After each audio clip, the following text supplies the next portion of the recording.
संवरिया हो, भोले बाबा जोगिया हो राम।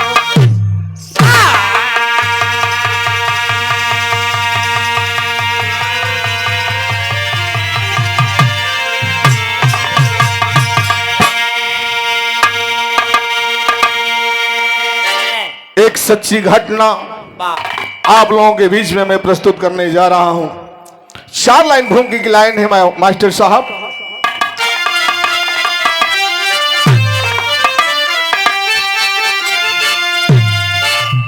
कर्म मानव के जीवन का पहलू बना,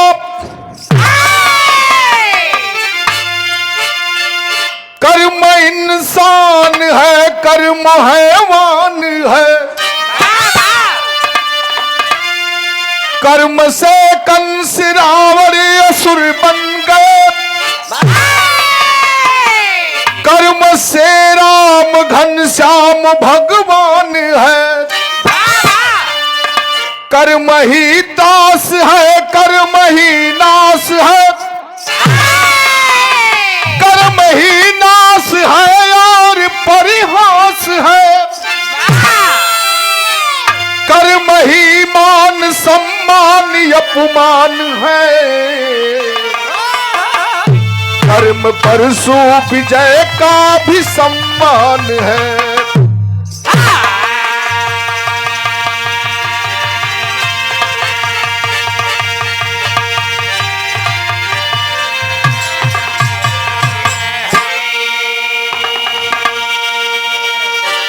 एक लाइन कव्वाली के टुकड़ा मास्टर साहब बना के आओ।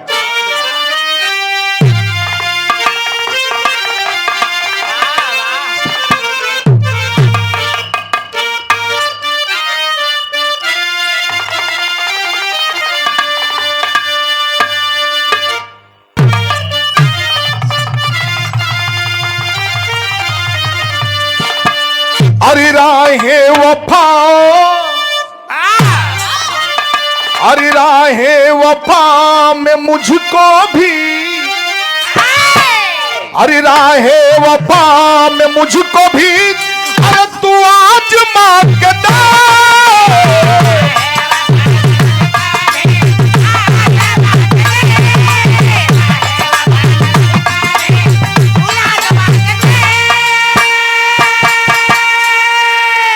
अरे राहे वफा में मुझको भी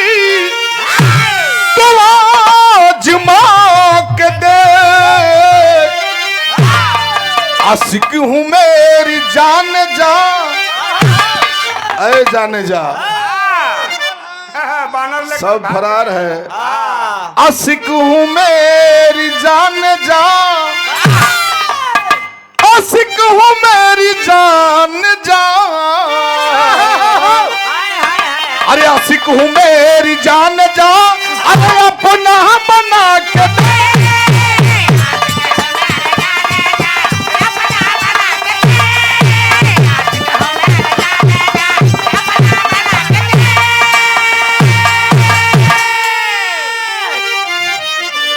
लेकिन इस दुनिया में इंसान अपने कर्म को भूल जाता है, तो इंसानियत के नाम पे, इंसानियत के नाम पे अरे इंसान सो गया।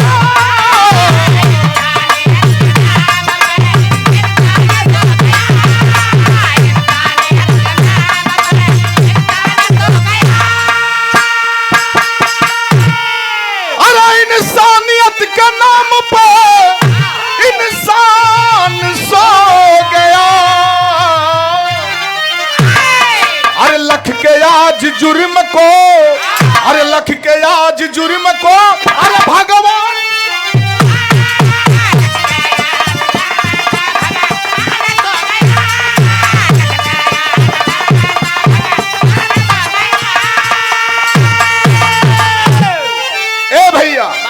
कहानी कहा के बेसर के माध्यम से बतावे पड़ल।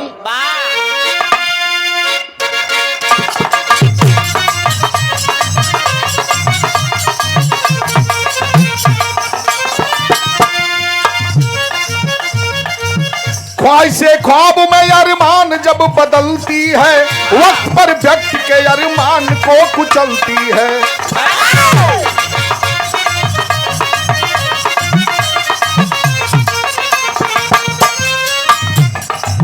फिरोजाबाद में जमीरपुर की धरती, जहां विधवा कलावती है गुजारा करती।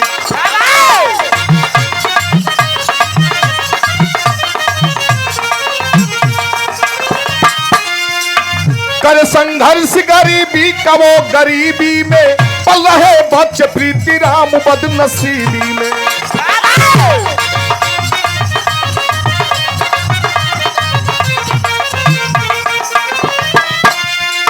निदई ठंड का प्रकोप हुआ जारी है, गिनती सांस आखिरी ओ माँ बेचारी है।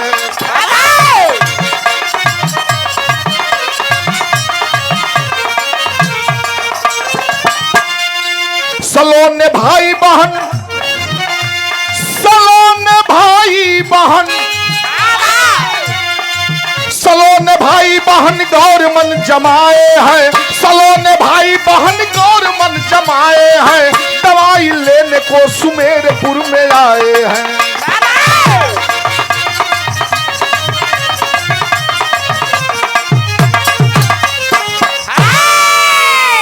ए भैया तनी कहानी समझ लिया जाओ।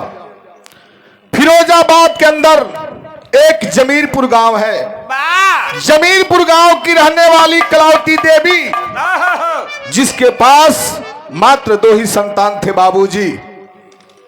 लड़के का नाम बड़े ही प्यार से रामू रखी थी और लड़की का नाम बड़े ही प्यार से प्रीति रखी थी। तब तक वह कलावती देवी विधवा हो जाती है। पति सड़क दुर्घटना में एक्सीडेंट हो जाते हैं और इस दुनिया को छोड़ करके चले जाते हैं बाबूजी। दिन गरीबी में बीतत हुए, धीरे धीरे रामू और प्रीति के पोस पाल के धीरे धीरे सियान करत हुई। आस के दिए ना दिल में जलता, एक दिन हमारा बेटा कामयाब हुई। ए भैया धीरे धीरे जाड़े का मौसम आ गया। जाड़े के मौसम में घर में कोई वस्त्र नहीं है, कोई रजाई नहीं है, कैसे गुजारा किया जाए। आखिर बाबूजी उसी जाड़े के मौसम में वह कलावती देवी बीमार पड़ जाती है। बीमार पड़ गई, पास में पैसे नहीं है, मां की दवा कहां से कराऊं। लोगों से चंदा मांग करके वह रामू बगल में सुमेरपुर बाजार है, जाता है दवा के लेने। जब बाजार में पहुंचल, उस समय भाईल का एक लाइन है तर्जबा मास्टर।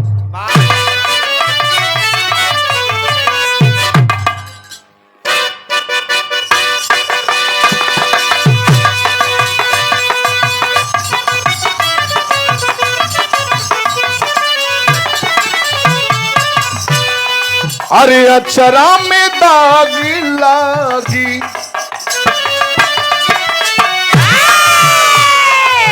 अचरा में दाग लागी लागी कौन लक्षणा, जन जब सवा कमाए बदे सजना।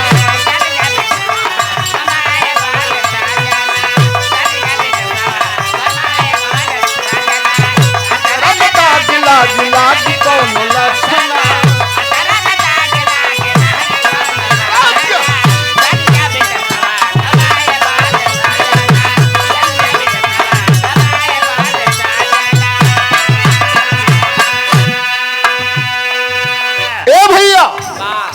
रामू उस बाजार में पहुंचा अपनी मां की दवा के लिए। जब बाजार में पहुंचल, देखलस रामू एक मुसलमान की मृत्यु हो चुकी है, ऊपर से मखमल की चादर उड़ाई गई है। जब चदरिया के देखलस, रामू मोहित हो गई। बैठ के चदरिया के मसले लागल, सोचे लागल, हाय विधाता, अगर यह चादर हमारे घर में होती जिससे मेरी मां ठंड से बच जाती, मेरी मां बीमार नहीं पड़ती। ए बाबू यही सोच रहा था, तब तक हुआ का अरे लात मुक्का मारे सब, लात मुक्का मारे सब बोल गर माई के, लात मुक्का मारे सब बोल गर माई के, भगल जल साला कफनवा चोराई के।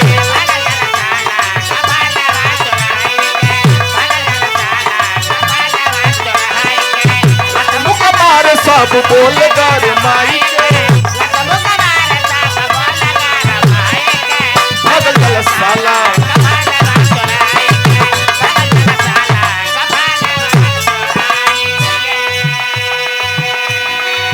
ए भैया, तब तक किसी मुसलमान ने देखा, एक तमाचा खींच करके मारा, रे साले इस चादर को चुरा रहे हो। ए भैया, जहां एक आदमी झापड़ से मार दी तहां क्यों पूछी ना का भइल बा, लोग मारा ही वाला जो जुट जाई सब मारे लगी। भइल का मारी खतरा मुधारे दीप गिर गईले,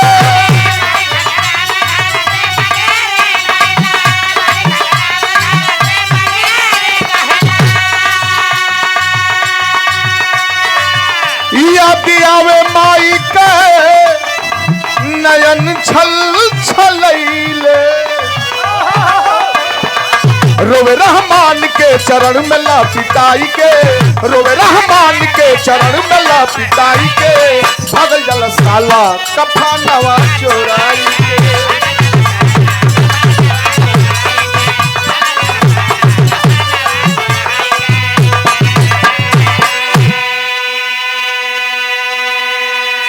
ए भैया, छापों की बारिश होने लगी। आखिरकार वह रामू धरती पर गिर जाता है। जहां उसका सिर गिरता है बाबूजी, बगल में रहमान अली नाम के एक मुसलमान खड़े थे। पैरों को छान लेता है रामू, रोने लगता है।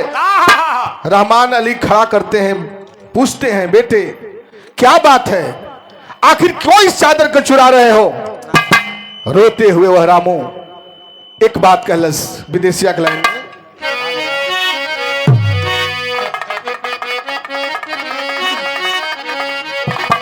अरे कत गरीबी दूजे,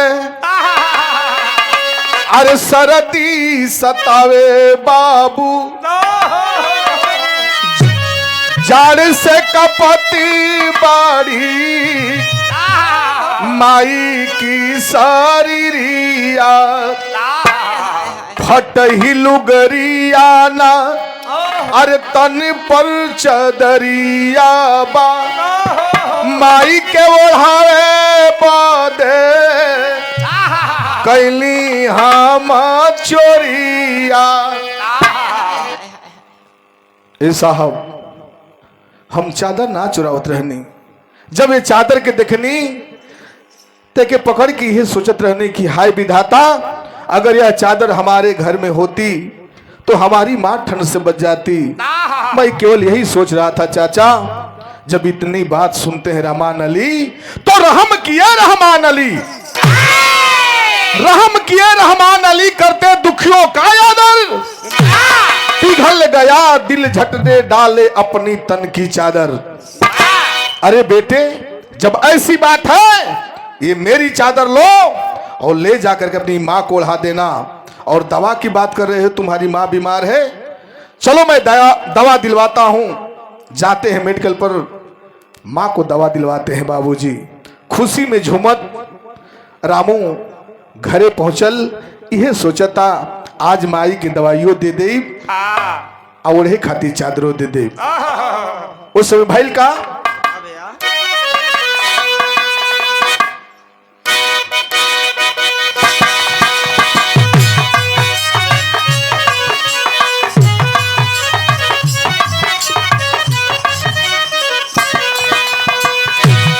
बहुत पुरान तरज है मास्टर साहब। अरे तारे,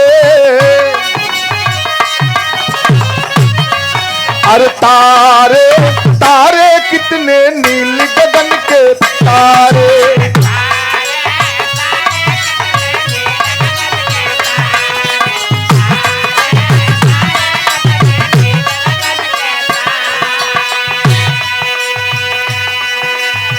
रामू पहुंचा है घर में, गई माई के पास।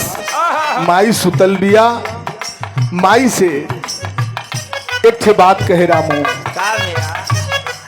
अरे माई हे माई, माई अब ना जड़ सताई माई।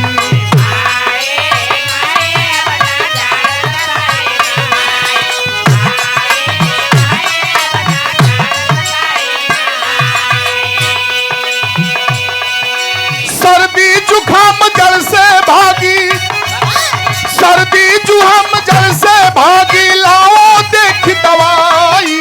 माई माई अपना जड़ सताई माई।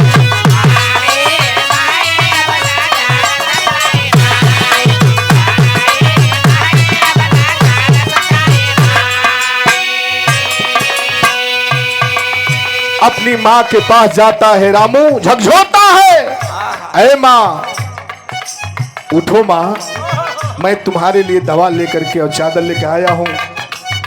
अरे बहन प्रीति, पानी लेकर के आओ, माँ की तबीयत ज्यादा खराब है।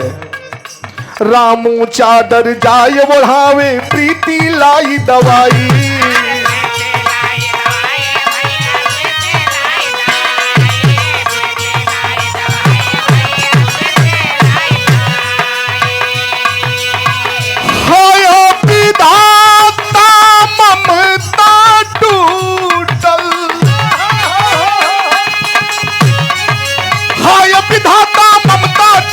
सिर पे विपदा छाई रे माई, माई अपना जड़ सताई माई।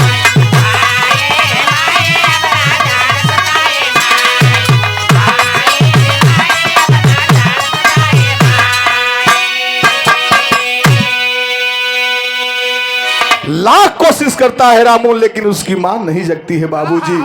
उसकी मां इस दुनिया को छोड़ करके चल बसी थी बाबूजी।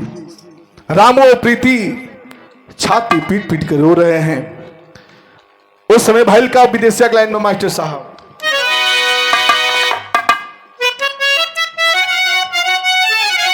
अरे कबर छूटल घर में,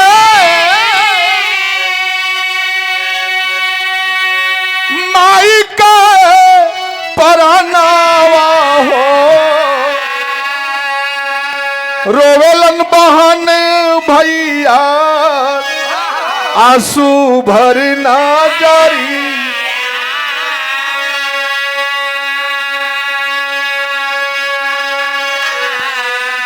एक और छुटल लाश कबर देवे के जाले, आवे रहमान अली भाई के डाहरी।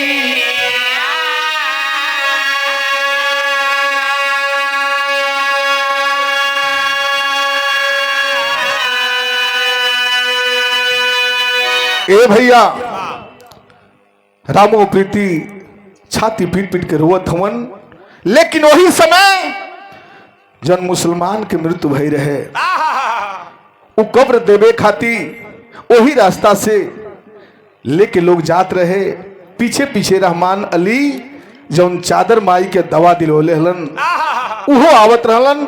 जब दोनों लेकिन के दिखलन हन, पूछ पड़न, अरे बेटा क्यों रो रहे हो? रामू प्रीति रहमान अली के पैरवा पकड़ के रोवत होने। एक लाइन है तर्जुमा मास्टर,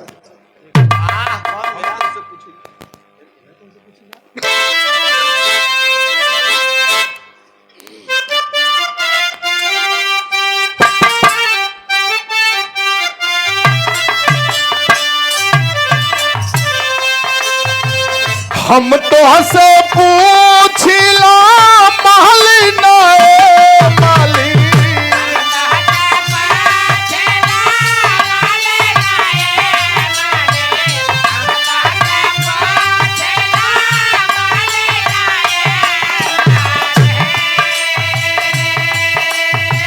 कहवा लगवलू इतना देर ये माली।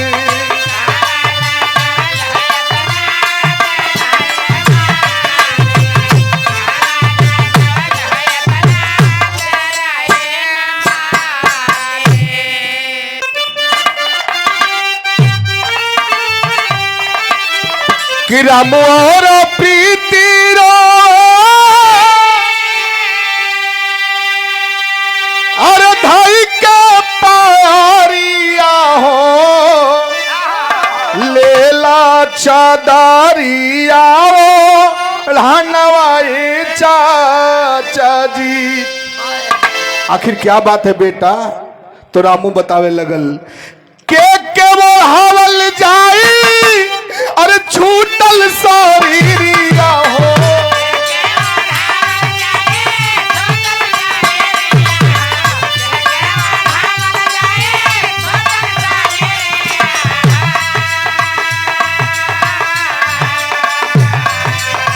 के वो हवल जाई छूटल शरीरिया हो दे देता गाज भर का फनवाए चाचा।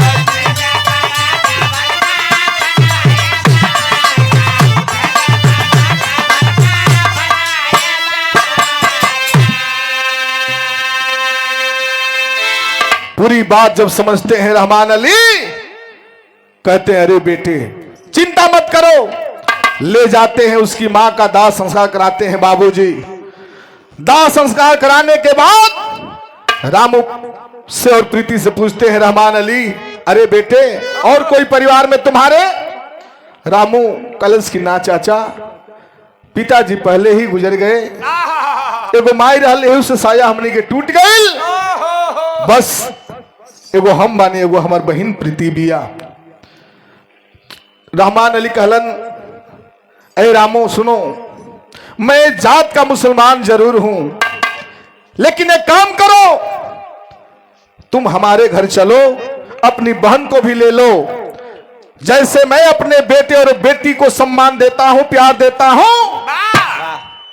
वैसे ही सम्मान और दुलार प्यार तुमको भी दूंगा। ए भैया लेके रहमान अली चल गए घर में। लेकिन वह गांव के मुखिया यानी प्रधान माधो सिंह जब यह बात के सुनलन कहलन कि हाई देखा हमरा रहते जात के मुसलमान ले जाके हिंदू बिरादरी के लेकिन के मुसलमान बनावल चाहता। उस समय भाई का एक लाइन हुए तो जो मास्टर साहब हाँ टेरी टेरी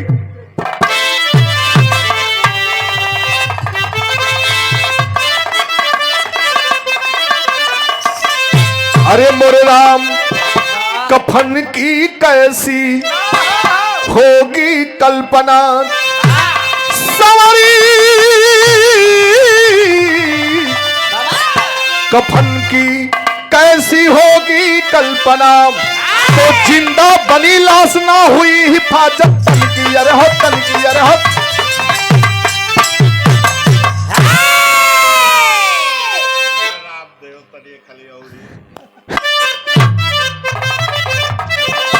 अरे कफन की कैसी होगी कल्पना तो जिंदा बनी लाश ना हुई हिफाजत तन की अरे हो तन की अरे हो।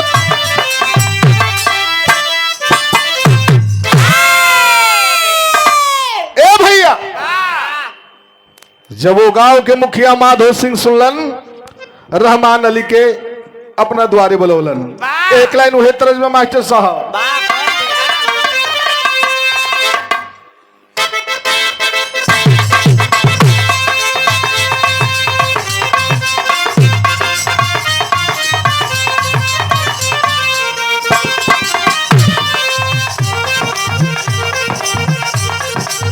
एगो ड्राइवर कहे कि का तू भाड़ा देबू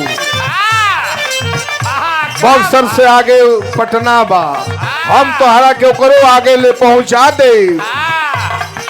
देवरा चटना नहीं खे ना देवरा बहुत शरीफ हो लेकिन वो कहे बक्सर जिला भोजपुरी आरा के आगे पटना बतावा ड्राइवर बाबू किराया ले कितना बतावा ड्राइवर बाबू।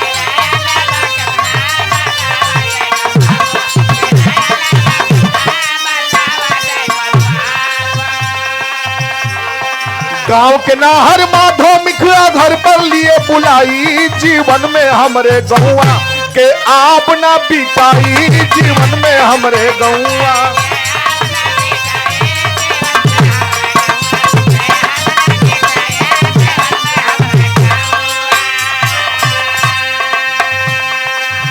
उस रहमान अली को माधो सिंह अपने घर पर बुलाते हैं, कहते हैं कि हाँ रहमान, कान का पर्दा खोल के सुन लो, हमारे जीते जीत हिंदू बिरादरी के लड़कों को तुम मुसलमान बनाना चाहता है, एक कदाप नहीं होगा, तुम चले जाओ यहां से। रामू और प्रीति को अपने पास माधो सिंह रख लेलन। अरे बेटे, तुम्हारी परवरिश मैं करूंगा, थोड़ा भी चिंता मत करो। उस समय भैल का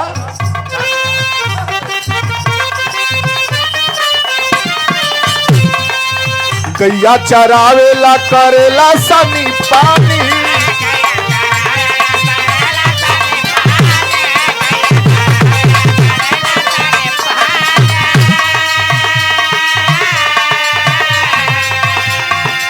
खत खलिहान के करेला निगरानी,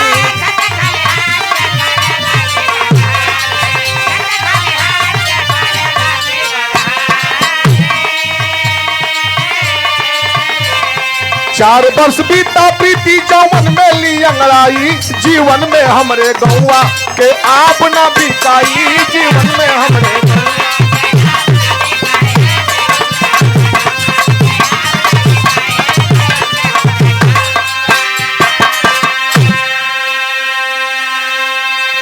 ए भैया। रामू सानी पानी करे लगल, खेत खलिहान में काम करे लगल, प्रीति बहन घर में झाड़ू पोछा के काम करे लगल। धीरे धीरे 4 वर्ष जब बीतल, वह प्रीति 16 बसंत पार करके अपनी जवानी की दहलीज पर जब कदम रखी है, एक दिन माधो सिंह जब देखा है सरसरी निगाहों से, सपना सजावे लगल।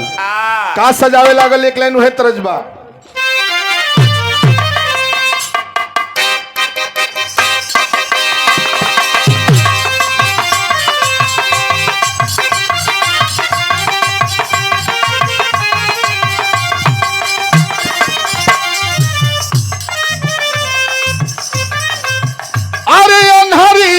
पिता के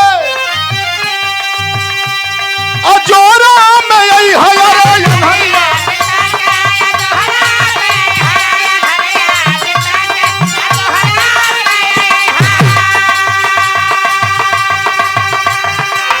अरे अनहरिया पिता के अजोरा में यही है, धीरे से किली खोल दे, सिकड़ी बजाई है, धीरे से किली खोल दे।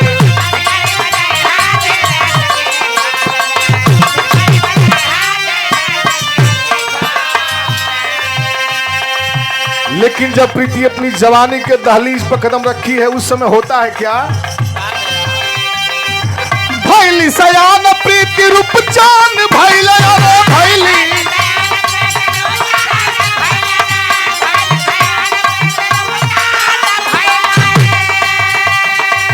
भैली सयान प्रीति रूपचान भइले, जवनिया के पानी में आग लगी गईले, जवनिया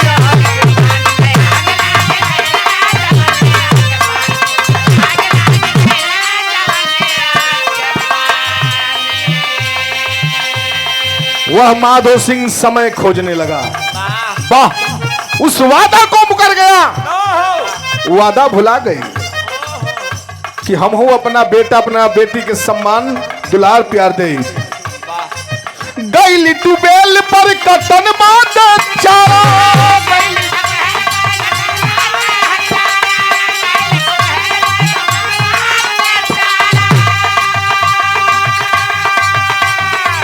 मौका मिला नीचे माथा पछारा,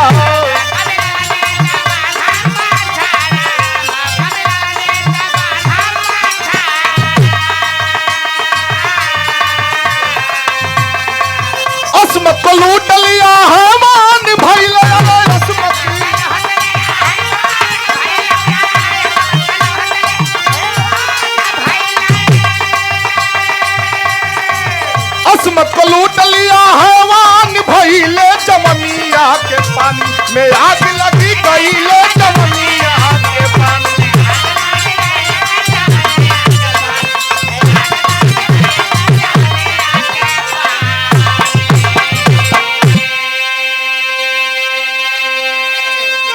रोज की तरह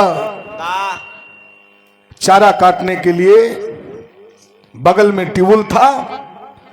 प्रीति पहुंचती है बाबूजी। यह माधव सिंह उस ट्यूबवेल पर पहुंचता है। पहुंचने के बाद प्रीति की कलाई को पकड़ लेता है। प्रीति रोने लगती है, अरे चाचा कौन हमसे गलती हो गई। वह हैवान एक बात भी नहीं सुना बाबूजी। लाख अपने इज्जत की भीख मांगती रह गई। नीच कमीना वह माधव सिंह पापी इज्जत को लूट लिया बाबूजी। जब इज्जत लूट लिया वो प्रीति सोच गई कि जब जिस लड़की की इज्जत इस दुनिया में नहीं रही, आखिर वह जीकर भला क्या करेगी। बगल में कोना था, जाकर उसी कोने में गिर जाती है और उस दुनिया को छोड़ करके चल बसी बाबूजी। जब रामू यह बात के सुनलन, जाके अपना बहन के लाश कोना से निकलन, अपना बहन के दाह संस्कार कैलन और सोच गलन, हाय रे विधाता, गरीबी कोनो पई ना हो, लेकिन तू देला जकरा के ओकरा के छप्पर फाड़ के देला, आ जकरा के ना देला ओकर सब कुछ ले लेला। अरे बाबूजी के ले लेला, माइयों के ले लेला, एगो बहन है वहू से साथ छूट गई। भगवान को लाना देते हुए के बात कहलस, का कहलस,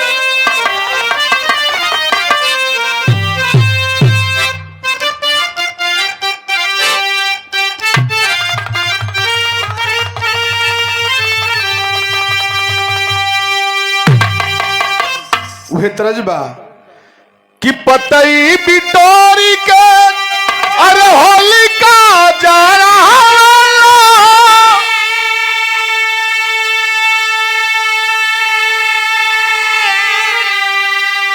लीला पपोते पीर हो। अरे माई बहिनिया बेटी नहीं चिन्हाला, सारा रगावे लका वीर हो।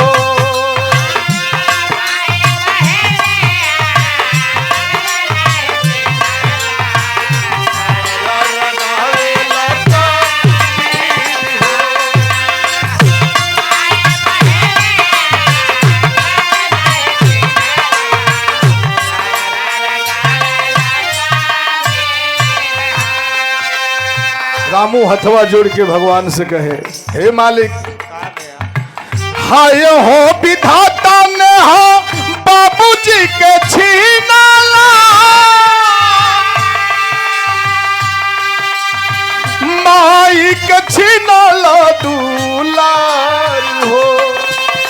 चढ़ाती जवानी में बहिन छीन लिहाला, चढ़ाती जवानी में बहिन छीन लिहाला, सारा जग भइले आधार हो।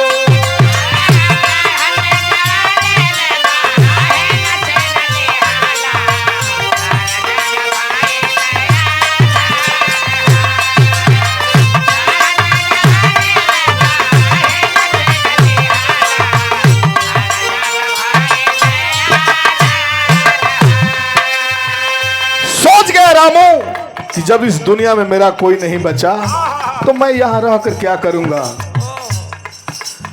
घरवा के छोड़ी पारा दसवा में गईला, कर मजदूरी ओला चार हो।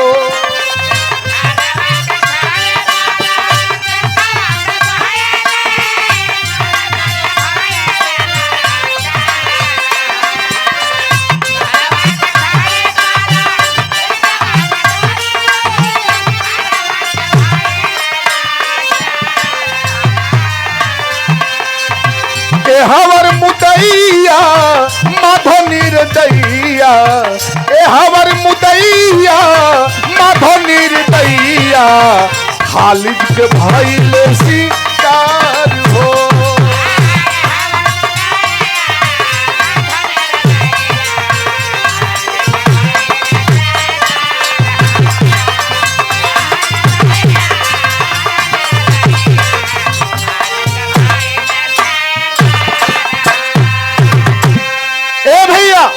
यही सोच करके रामू प्रदेश में चला जाता है। वहां जाकर के प्राइवेट जॉब करने लगा। धीरे धीरे 7 वर्ष बीत गया। जब 7 वर्ष बीतल उस समय उसको चलस का 7 वर्ष के बाद में लौटा घर पर ले उन्माद, बदला लेकर नीच दुष्ट को कर दूंगा बर्बाद।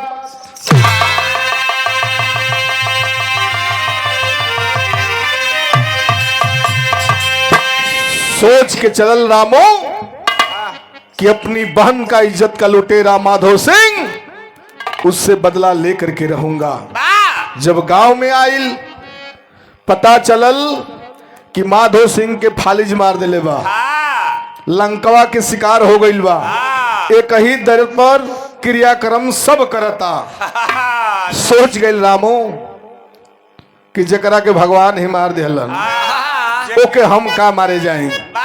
आखिर बाबूजी यही सोच करके एक किराना की दुकान कर देता है। किराना के दुकान के देहलस गांव में। माधो सिंह के पत्नी के ऊ हाल उनका परिवार के हो गई जौन एक दिन रामू के पास रहल। घोर गरीबी घर में छवले बा। दाना दाना खाती माधो सिंह की पत्नी मंजू मोहताज हवी। एक दिन भइल का एक लाइन है तरजबा।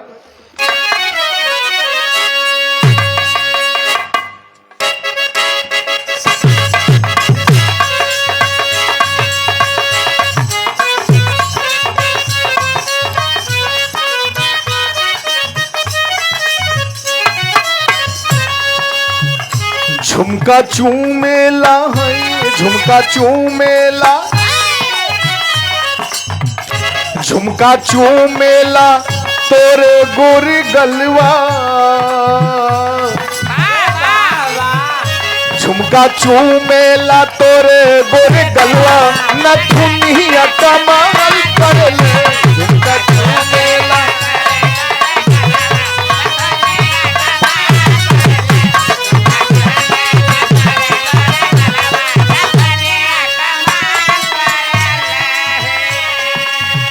इतने ना ही वो लड़का और एक ठे बात कहल। झुमका चूमेला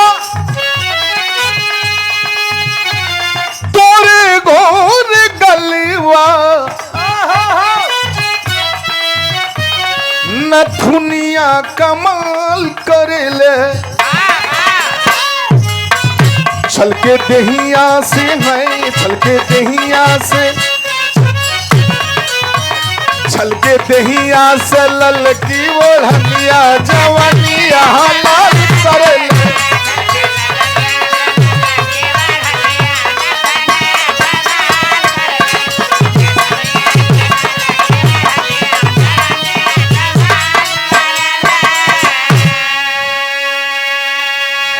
एक दिन माधो सिंह की पत्नी मंजू रामू की दुकान पर पहुंचती है।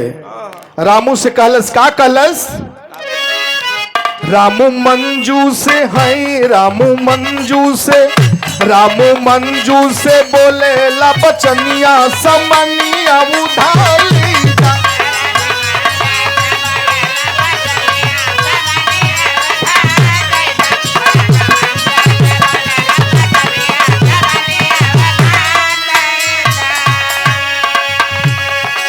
मंजू कलश क्या है रामू, मेरे पास पैसे नहीं हैं, मुझे कुछ राशन दे दो।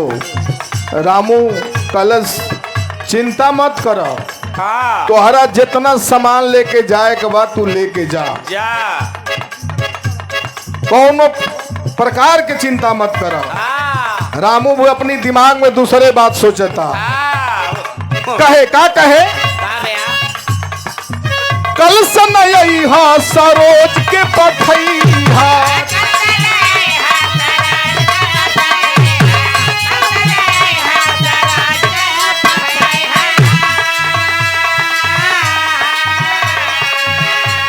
मंजू कल से तुम मत आना, अपनी बिटिया सरोज को हमारी दुकान पर भेजना, जितना सामान कहोगे उतना सामान मैं दूंगा। मन चाहे जितने सामान मांगवैया,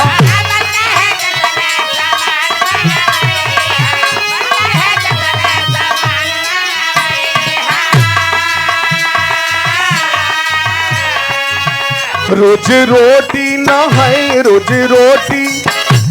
रोटी दे बदुनो जुनिया समनिया उधार ले जा।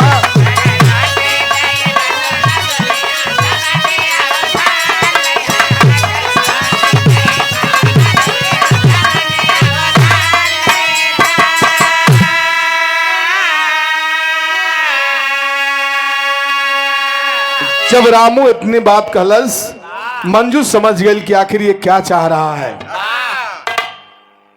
मंजू कलश की, ऐ रामू एक काम करो। कलश का, तरतिया 11 बजे घरवा तू अइहा।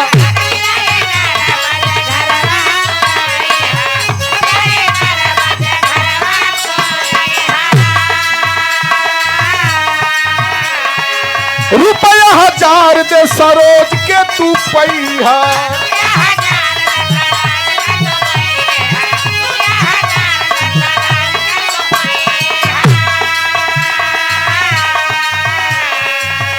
ऐ रामू एक काम करना, रात को 11 बजे हमारे घर आना और साथ में 1000 रुपए लेकर के आना।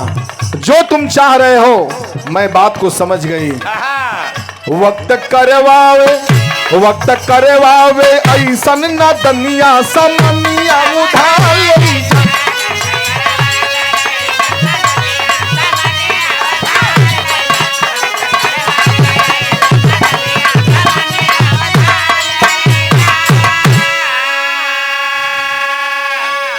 आखिर बाबूजी रात 11 बजे वह रामू 1000 के बदले 2000 रुपया लेकर के और मंजू के घर पहुंचता है, माधो सिंह के घर पहुंचता है।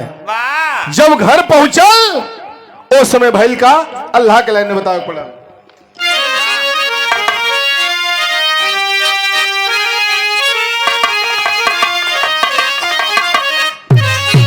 हाय राम कि राशन की गठरी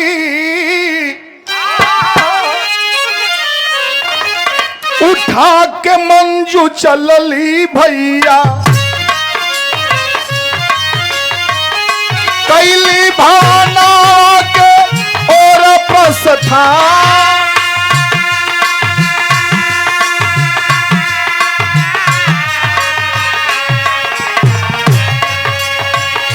कोई 1000 रामू लिहल रुपया बाबू। 11 बजे रात अइल माधो की माता।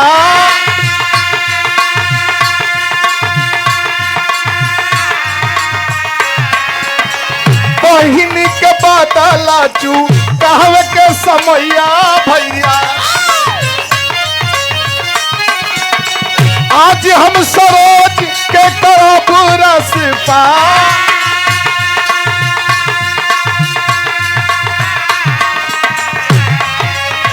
सुन के रुदनवा का लहजा का पिघले बाबू।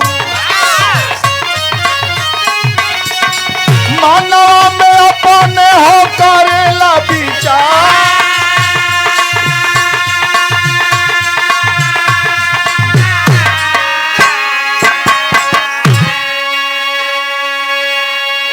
खुशी में झूमत पहुंचल कि आज अपना बदला बहन के ले ले।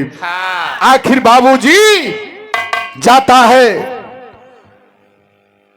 द्वार पर खड़ा होके मंजू इंतजार करतिया। रामू गईल इशारा कलश के घर में अंदर आ जाओ। आखिर बाबूजी दुवरिये पर माधो सिंह फालिज के जम शिकार भइल हमन, दोरिये पे सुतल हवन, सब देखत हवन। ललगड़िया बनाना नहीं है, वक्त का न करावे। आखिर बाबूजी पैसा को देता है, सरोज के पास जाता है जो उसकी बिटिया थी। सरोज के देखा वह रामू झरझर झरझर आंखों से आंसू बहा रही है। जब रामू देखा है बाबूजी कलेजा फट गया। सोच गया कि हाय विधाता, एक दिन यही गरीबी हमारे पास थी तो हमारी बहन का इज्जत लूटा गया और आज यही गरीबी इसके पास है। तो मैं इज्जत लूटने के लिए आया हूं। अरे यह इज्जत का लुटेरा माधो सिंह अपनी करनी का भुगतान इसी जन्म में पा रहा है। ना जाने मैं ऐसी गलती करूंगा तो भगवान मुझे कौन सी सजा देंगे। यही सोच करके मंजू को बुलाता है।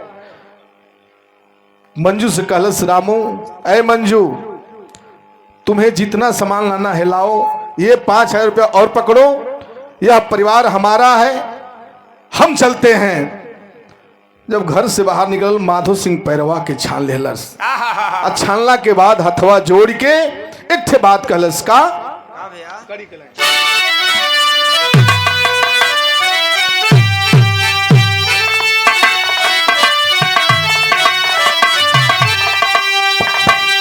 अरे रो माधो सिंह आंसू भरी के नयना, माफ कैदा हमरे गलती का भूल बिरना।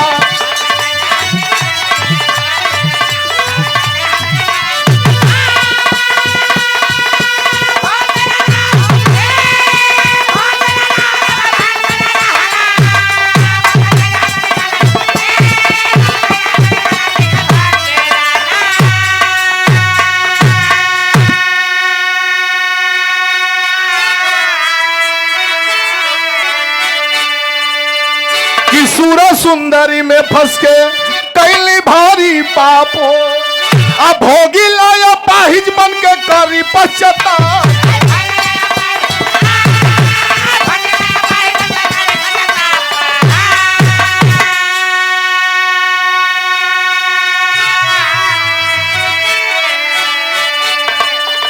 ऐ रामो, जो हमसे गलती हो गई उसे माफ कर दो। एक काम करो बेटा, मेरे पास घोर गरीबी छा गई है, दाने दाने के लिए हम मोहताज हैं, मेरे पास कुछ नहीं बचा है, खेत बाड़ी सब बिक गई बा, खाली एगो घर बचल बा। एक काम कर बेटा, अरे बन जा सरोज के, अरे जीवन का सजाना, तो माफ कैदा हमरे गलती का भूल बिरना।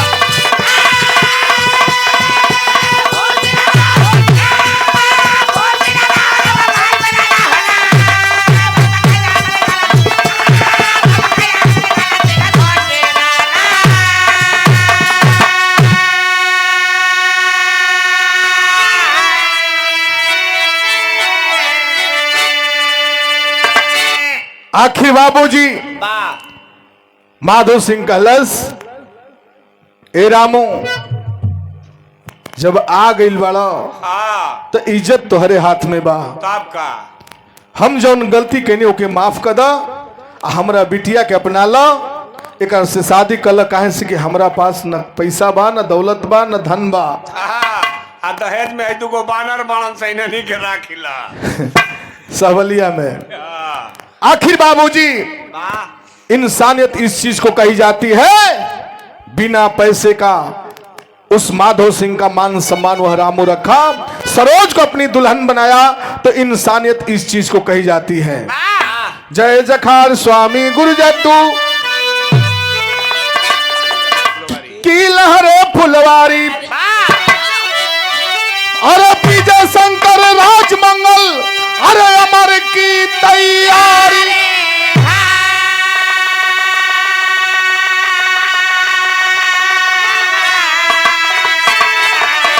कफन की कैसी होगी कल्पना, तगावे शिव शंकर ना घमंड हो के धन की, कफन की कैसी होगी